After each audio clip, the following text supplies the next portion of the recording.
하루 동안 우리나라에서 가장 많이 다뤄진 부동산 이슈 뉴스를 여러분께 알려드리겠습니다. 부동산 시장과 실생활에 직접적인 영향을 미칠 만한 최근 이슈와 정부 정책 변화, 그에 따른 시장 반응까지 꼼꼼히 정리했습니다. 최근 분양받은 아파트들의 잔금 대출 규제와 부동산 시장 침체로 인해 실수요자들이 큰 어려움을 겪고 있습니다. 입주를 앞두고 전세를 맞추거나 잔금 대출을 받으려던 수분양자들이 취득세, 대출, 규제에 가로막혀 자금 조달에 비상이 걸렸다는 내용입니다. 바로 잔금 대출 규제 강화와 실수요자 중심의 금융 지원 미비 때문인데요.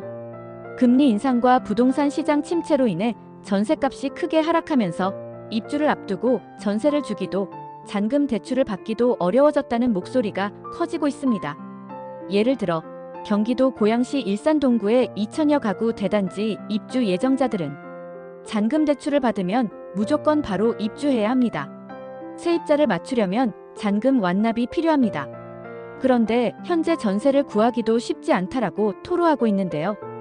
이러한 상황은 아파트 입주 물량이 몰리는 일부 지역에서 자금 압박은 물론 매물 급매물 증가, 지역별 시세 불안 등으로 이어지고 있습니다. 특히 실수요자분들은 미입주, 파산 위기 등 예기치 않은 고통을 겪고 있으니 현명한 재무 설계와 정부 약정서, 대출 규정 꼼꼼하게 챙기시길 권고드립니다. 초고령 사회 진입과 함께 노인 의료비가 폭증, 건강보험 재정이 불안정해졌습니다. 이에 따라 고령화가 부동산 시장의 실수요 위축 등 장기 악영향을 줄 수 있다는 우려가 부각되고 있습니다. 코로나19 이후 가속화된 인구 고령화가 우리나라의 의료비, 건강보험 재정뿐만 아니라 장기적으로는 부동산 시장에도 중대한 영향을 미치고 있습니다. 2025년 상반기 기준 우리나라 65세 이상 인구의 1인당 진료비 부담이 무려 536만 원에 달했고 전체 진료비의 46%가 노인층에 집중됐다고 합니다. 이런 구조적인 인구 변화는 실수요층 감소, 고가 부동산 거래량 위축, 도심 농촌 공실률 증가 등으로 부동산 시장의 장기적 침체 우려를 더욱 키우고 있습니다. 투자자 및 실수요자분들은 시세 변동성과 미래 수요 흐름을 꼼꼼히 파악할 필요가 있다고 하겠습니다. 보리밥나무라는 국내 식물이 탈모 예방 효과가 있다는 연구 결과가 나왔습니다. 해당 내용은 직접적인 부동산 영향은 없으나 좋은 소식입니다. 꼭 기억해 주시기 바랍니다.